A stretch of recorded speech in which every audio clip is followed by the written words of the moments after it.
Halo pemirsa Bincang Sehati, apa kabar Anda hari ini? Semoga semuanya berada dalam kondisi sehat. Senang sekali, saya Ayu Sutomo dan saya Rada Madlias. Kami akan menemani Anda dalam sebuah program talkshow yang syarat informasi inspiratif untuk Anda dan juga keluarga. Inilah Bincang Sehati.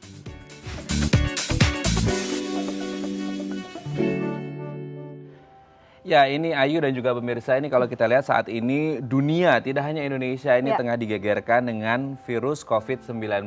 Tapi di luar kepanikan dan kekhawatiran, ketakutan yang terjadi, memang seyogyanya kita harus tetap waspada dan berpikir positif. Kenapa? Dengan berpikir positif kita akan bisa melalui ini dengan baik. Karena salah satu faktor kesehatan pemirsa adalah ketika kita bisa berpikir positif, tetap tenang. Karena kalau tidak tenang ya... Iya, nauzubillahnya gitu ya, itu kesehatannya bisa terganggu.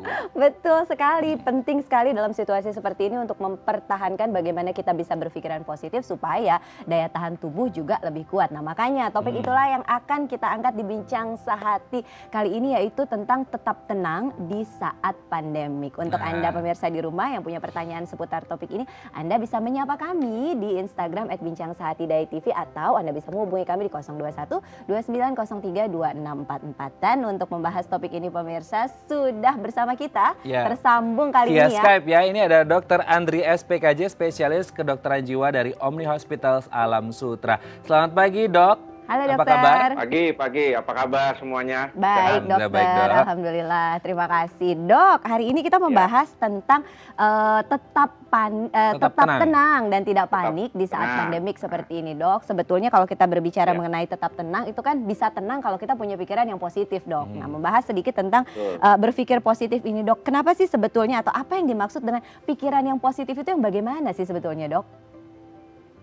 Pikiran positif itu sebenarnya adalah suatu kondisi emosional ya, yang dimulai dari pikiran dulu, yang memandang sesuatu itu dari sisi apa adanya dan positif gitu. Jadi sebenarnya kalau kita mulai itu bisa dari apa adanya, kita melihat sesuatu secara apa adanya dan kemudian kita melihatnya dari sisi positifnya dulu. Nah ini sangat membantu kalau kita melihat bahwa banyak di antara kita itu sebenarnya setiap harinya lebih mudah mendapatkan hal-hal yang negatif gitu. 80% biasanya pikiran kita itu dipenuhi oleh hal-hal negatif. Karena sebenarnya memang naturalnya manusia itu seperti itu. Dia akan berupaya untuk mencari suatu penyelesaian masa depannya. Sehingga dia harusnya berjaga-jaga selalu. Nah sehingga dia harus melihat apakah ada potensi-potensi yang bisa menghalangi hal tersebut, dan itulah yang lebih cenderung membuat kita berpikir secara negatif seperti itu. Makanya kalau dibilang pikiran positif itu harus dilatih dan dibangkitkan seperti demikian. Harus dilatih dan dibangkitkan. Tapi memang pertanyaannya kemudian mungkin ada yang bertanya, kenapa sih kita harus berpikir positif? Pikiran positif itu banyak banget gunanya ya. Pertama akan membuat kita lebih bahagia. Dan kemudian menjadikan diri kita lebih tenang. Karena kalau kita berpikir positif tuh biasanya kita sudah penuh dengan rencana yang biasanya kita bisa jalani. Kalau kita berpikir positif kita biasanya lebih tenang karena seolah-olah di depan kita itu sudah ada plan, sudah ada jalan yang bisa kita lalui. Tentunya orang kalau sudah merasa dirinya aman dengan berpikir positif, maka daya tahan stresnya juga akan jauh lebih tinggi daripada orang yang hanya berpikiran negatif saja tanpa ada pikiran positif sama sekali. Oke dok, nah kalau kemudian berbicara mengenai manfaat dari berpikir positif tersebut dok, sebetulnya ada kaitannya nggak sih dok dengan kesehatan tubuh kita secara fisik, kaitannya dengan imunitas tubuh, itu bagaimana sih dokter? Ya tentu saja sangat banyak kaitannya ya, karena gini, kalau kita ini berpikir yang positif akan jauh lebih baik kalau misalnya problem kita itu merasakan dia lebih nyaman dikondisikan kita gitu. Dan kalau kita bisa mengatasi diri dengan baik, tentunya akan membuat kita lebih sehat. Kenapa? Karena nanti akan berhubungan dengan tidur yang baik, juga akan berhubungan dengan bagaimana kita mengelola pikiran, berhubungan dengan sistem imun kita, kortisol kita. Kalau kita pikirannya positif, itu kortisol kita lebih rendah, hormon stres kita lebih rendah, dan hormon endorfin kita akan jauh lebih tinggi seperti itu.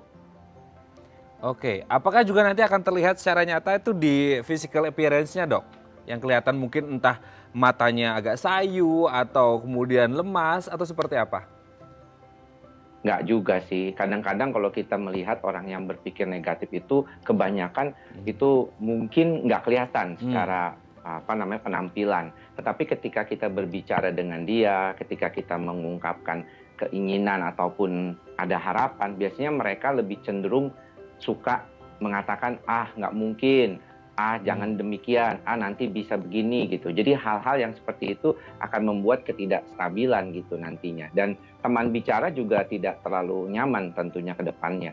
Maka daripada itu salah satu cara berpikir positif itu adalah bergaul dengan orang-orang yang positif gitu dan membaca hal-hal yang positif seperti demikian. Oke, oke. Nah dok, kalau kemudian berbicara mengenai bergaul dengan orang-orang yang positif, membaca hal-hal yang positif, sebagian besar dok, sekarang informasi yang datang bertubi-tubi, itu rasanya informasi yang rasanya tuh berat untuk diterima, apalagi harus misalnya dalam tanda kutip ya, memaksakan berpikir positif dalam kondisi yang memang seperti ini. Nah dokter tadi di awal sempat menyampaikan bahwa ini sebenarnya harus dibangkitkan, dan ini juga harus dilatih. Dalam situasi yang demikian sulit begitu dok, membangkitkannya, melatihnya. Sebetulnya kalau kita berbicara dalam situasi yang seperti ini, apakah mungkin untuk dilakukan, dok? Sangat mungkin dilakukan karena bagaimanapun ada hal selalu positif dari segala macam dalam segala macam situasi. Misalnya kayak ada yang bilang blessing in disguise gitu kan, atau misalnya John Maxwell pernah bilang kalau kita punya 99% hal yang negatif, ada 1% yang positif, maka fokuskanlah pada 1% itu dan kemudian resonansikan ataupun besar-besarkanlah kondisi 1% tersebut. Jadi saya kira di antara sekian banyak masalah, misalnya saat ini mungkin dengan wabah COVID-19 di mana kita merasakan kecemasan, kekhawatiran akibat dari kondisi ini, wabah ini, tetapi kita tahu bahwa di sana juga ada hal-hal positif yang dimana misalnya orang banyak mulai membantu. Kita lihat di mana-mana orang menggalang bantuan untuk alat proteksi diri nih untuk para dokter. Kemudian apresiasi dari masyarakat kepada dokter juga menjadi meningkat misalnya belakangan ini dengan berbagai macam cara. Dan itu salah satu hal yang positif yang kita perlu tingkatkan. Jadi jangan cuman jumlah korban meninggalnya saja yang diungkapkan gitu ya atau disebarkan kepada masyarakat, tapi hal-hal baik apa yang sudah dilakukan oleh pemerintah, apa yang sudah dilakukan oleh kita sebagai masyarakat, sebarkan optimisme itu dan itu akan meningkatkan bagaimana cara kita nanti berpikir positif ke depan. Oke, tetap berfokus pada yang positif meskipun itu cuma 1% ya. Oke, dok, nanti kita akan lanjut lagi ngobrol. Nah, pemirsa, bagi Anda yang ingin berkonsultasi atau bertanya, Anda bisa DM Instagram kami di @bincangsehati.tv. Kami akan segera kembali.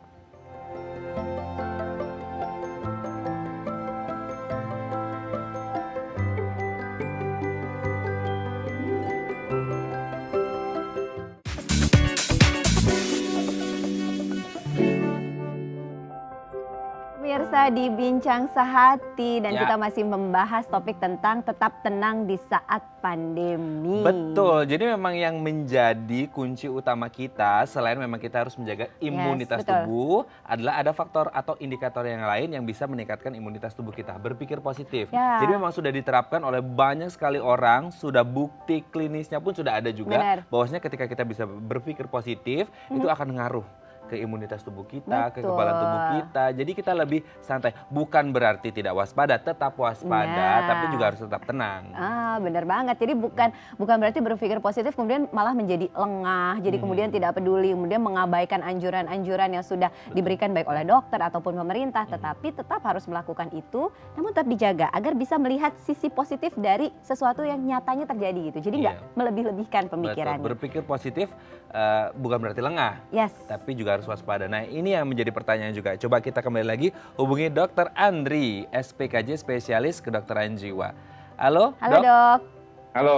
Oke, dok, ini kalau kita lihat nih dok ya, sebenarnya kalau kita berbicara tentang berpikir positif itu sebenarnya ke siapa saja kita harus berpikir positif, atau apakah hanya ke keluarga atau teman-teman terdekat kita atau juga orang asing yang kita nggak tahu track record orang itu seperti apa?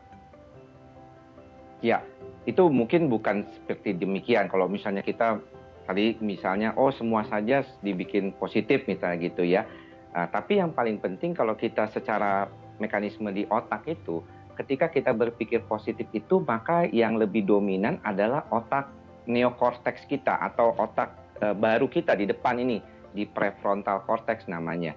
Dan ketika kita berpikir positif itu, maka rational thinking kita atau proses berpikir rasional kita itu lebih baik. Jadi bukan sembarangan sama semua orang, misalnya, oh ada orang datang, Pak, saya mau minjem duit, boleh nggak Pak?